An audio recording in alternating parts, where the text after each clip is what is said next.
এমন একটা সিনেমা যেখানে ২০ বছর আগে বাবা অভিনয় করেছে, আর ২০ বছর পর সেই সিনেমার পার্ট 2 আসছে, সেখানে ছেলে অভিনয় করেছে। হ্যাঁ, আমি কথা বলছি বর্ডার 2, এই সিনেমাটা যেখানে সুনীল শেট্টি অভিনয় করেছিল প্রথম বর্ডার সিনেমায়, আর বর্ডার 2তে তার ছেলে আহান শেট্টি।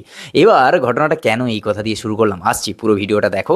আর নতুন হলে সাবস্ক্রাইব করো, পুরনো হলে অবশ্যই বেল আইকনটা ক্লিক আছে কিনা দেখো, বন্ধুদের সঙ্গে শেয়ার করো। আর তুমি যাও সিনেমা হলে গিয়ে এই সিনেমাটা দেখে আসো।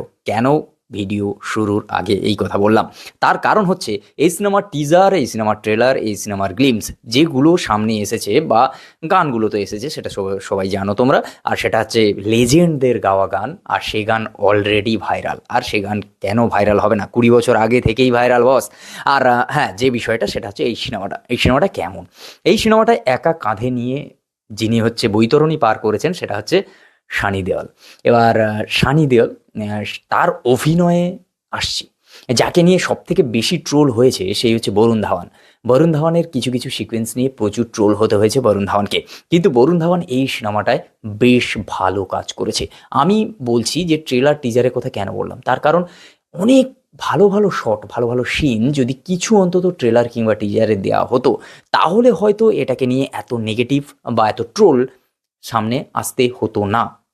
বর্ডার 2, এই সিনেমাটা যথেষ্ট একটা ভালো যত্ন নিয়ে বানানো সিনেমা।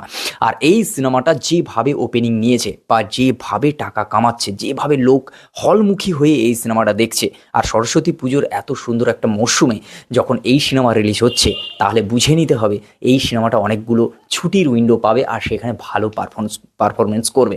আর যেহেতু এটা একটা দেশাত্মবোধক একটা ফিল্ম, আর যে জায়গায় 23শে জানুয়ারি, 26শে জানুয়ারির মতো এরকম বড় বড় উইন্ডো পাবে, সেই জায়গায় এই সিনেমাটা যে ভালো পারফরমেন্স করবে সেটা তো সবার জানারই কথা।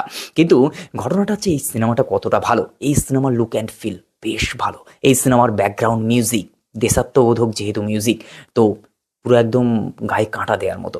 আর সব থেকে বড় কথা, ওই বড় স্ক্রিনে আবার বর্ডারকে এক্সপিরিয়েন্স করা, যেটা কিন্তু একটা নতুনত্ব ফিল পাওয়া। আর সব থেকে বড় আরও একটা বিষয় কি জানো তো, সেটা হচ্ছে পুরনো যে লেগেসি সেটাকে কিন্তু ক্যারি ফরওয়ার্ড করা হয়নি, বা সেটাকে আবার ফরওয়ার্ড করে কিন্তু নতুন সিনেমায় দিয়ে দেওয়া হয়নি। নতুন গল্পটাকে, হ্যাঁ, পাকিস্তান, ইন্ডিয়া পাকিস্তানের অ্যাঙ্গেল রয়েছে, কিন্তু এখানে যে মানে একটা পুরনো ভাইবটাকে রেখে যেভাবে নতুনত্বটাকে তুলে ধরা হয়েছে, নতুন জামানার এখন যেটা চলছে সেইভাবে যেভাবে সিনেমাটাকে কম্বাইন করে বানানো, যে এই সিনেমাটা তোমার ভালো লাগবে।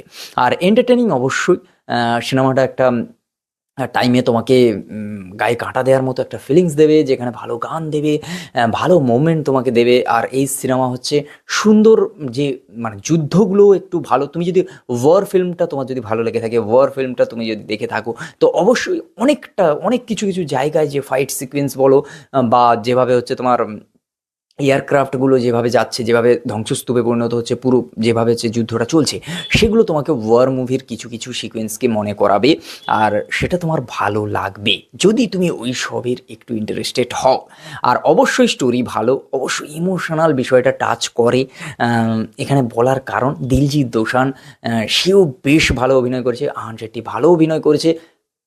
অবভিয়াসলি আমাদের বরুণ ধাওয়ানের যে কাজ, যে শটগুলো রয়েছে, যে ভালো ভালো সিকোয়েন্স রয়েছে, যেটা হচ্ছে ট্রেলার কিংবা টিজার লেভেলে সেইভাবে দেওয়া হয়নি, বা সেই কারণে হয়তো ট্রোল হতে হচ্ছে। তুমি একবার সিনেমাটা দেখো, আমি বলবো এই সিনেমা দেখে তুমি একটা ভালো লুক অ্যান্ড ফিল, একটা ভাইব, একটা ম্যাচ করিয়ে, একটা আনন্দ করে, একটা এন্টারটেনিং বিষয় তুমি পাবে। এই সিনেমা সেটা প্রমিস করে, আর সেটা দেয়ও। আর দর্শক, আশা করি এই সিনেমাটা আমেজ পাবে। কেন বলছি, তার কারণ হচ্ছে ভালো মিউজিক, ভালো গান, ভালো গল্প, আর অবশ্যই অ্যাক্টিং। বিষয়টা তো রয়েছে। হ্যাঁ, যদি খারাপ বিষয় বা আলোচনার বিষয় থাকে, সেটা তুমি ভিএফএক্স, স্পেশাল এফেক্ট এগুলোতে নাই বা গেলাম, সব সিনেমায় এগুলো নিয়ে বসলে কি আর হয়। কিছু কিছু সিনেমা থাকে যেগুলো হচ্ছে ইমোশন, আর সেই সব জিনিসগুলো যেগুলো কানেক্ট ফিল করায়, সেই জিনিসগুলো থাকলেই সিনেমাটা হিট বলে দেওয়াই যায়।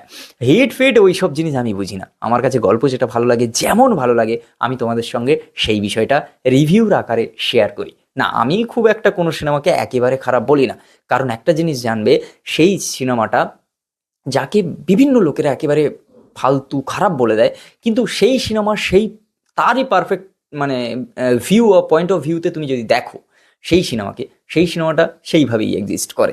আর সব সিনেমাকে সব সিনেমার সঙ্গে তুলনা করা উচিত নয়। তাহলে তো দেখতে গেলে মানে বছরে যে যত সিনেমা আসে তার থেকে হয়তো একটা কি দুটো সিনেমা হয়তো জিততে পারে, বাকি সবাই হেরে যাবে। আর সবাই তাহলে সব সিনেমা তাহলে কি খারাপ? তা তো নয়।